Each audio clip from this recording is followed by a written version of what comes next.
राजस्थान में चुनावी सरगर्मियों के बीच राजनीतिक पार्टियों में संग्राम मचा हुआ है।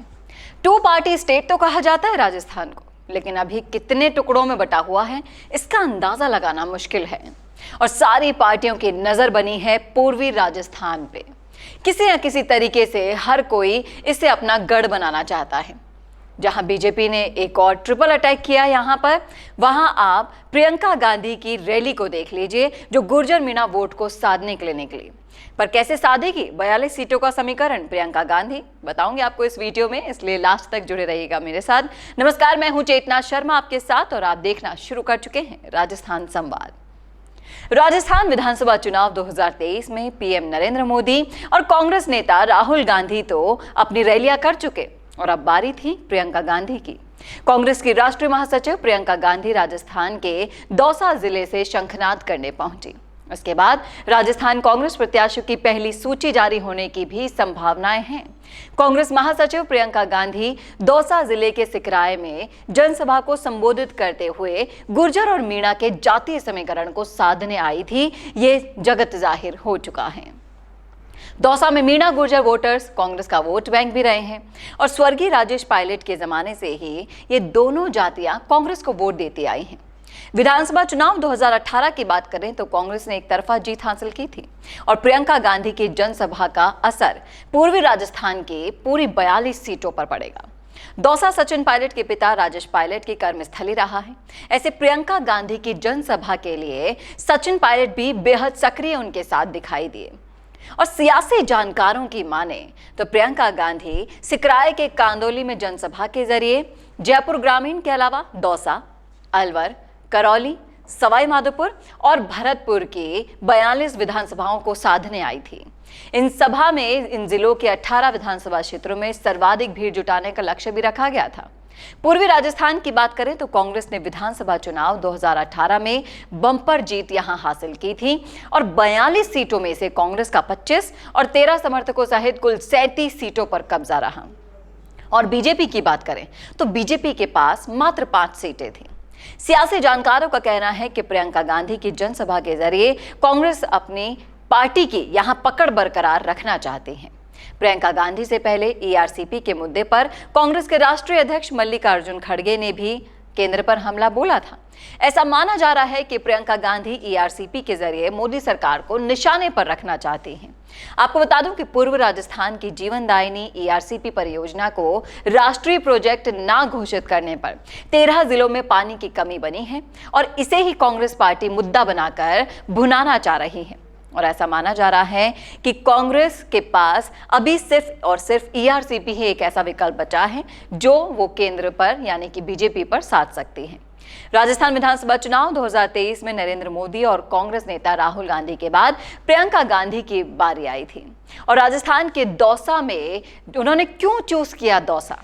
क्योंकि यहां पर बीजेपी पहले ही अपना ट्रिपल गुर्जर अटैक कर चुकी है। तीनों तरफ से उन्होंने गुर्जर वोटर्स को साधने की कोशिश की है, लेकिन क्या ये गुर्जर और मीणा वोटर्स कांग्रेस और बीजेपी में से किसको चुन पाएंगे? यहां पर एक बहुत बड़ा सवाल खड़ा होता है।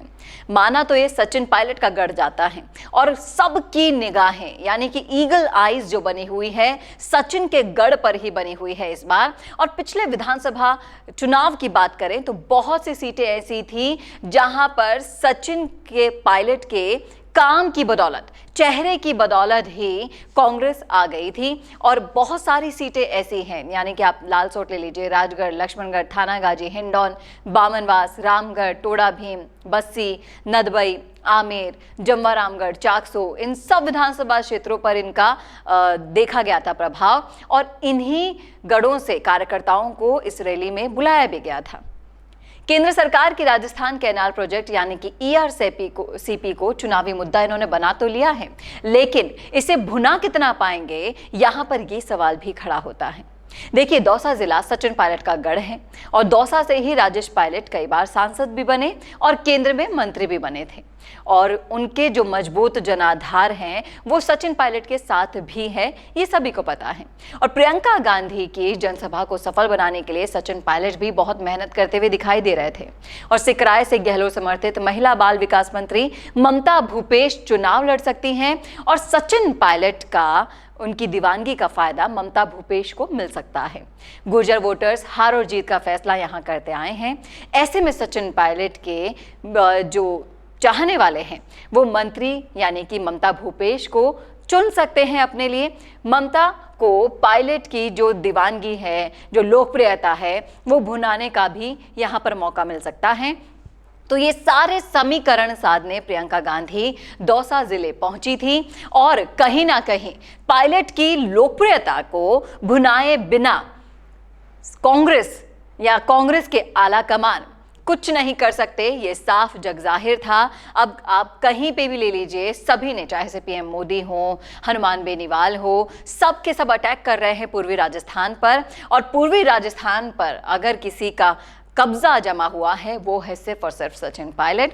अब देखना ये दिलचस्प होगा कि कौन सचिन पायलट के गढ़ में सेंध लगाने में कामयाब होता है। क्या बीजेपी का ट्रिपल गुर्जर अटैक काम आएगा या फिर उनकी परिवर्तन रैली काम आएगी या फिर प्रियंका गांधी का हल्ला बोल काम आएगा। ये सारे सवाल मैं यहां छोड़कर जा रही हूं क्योंकि इसका जवाब सिर्फ और सिर्फ राजस्थान विधानसभा 2023 के चुनाव के रिजल्ट ही बता पाएंगे। लेकिन आप जरूर बता सकते हैं, आप ये वीडियो देख पा रहे हैं, आपकी क्या राय है, आपका क्या सोचना है, कमेंट में जरूर लिखिएगा आपकी राय। और ऐसे ही वीडियोस के लिए देखना ना भूलें राजस्थान संवाद। नमस्कार। कौन देखता है अब टीवी पर आपको कितनों ने देखा, ये कैसे पता चलेगा?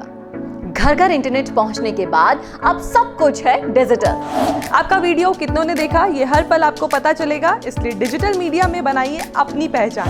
4.5 करोड़ से ज्यादा व्यूज और 3,27,000 से ज्यादा सब्सक्राइबर वाले राजस्थान के चैनल राजस्थान संवाद पर करवाइए कवरेज।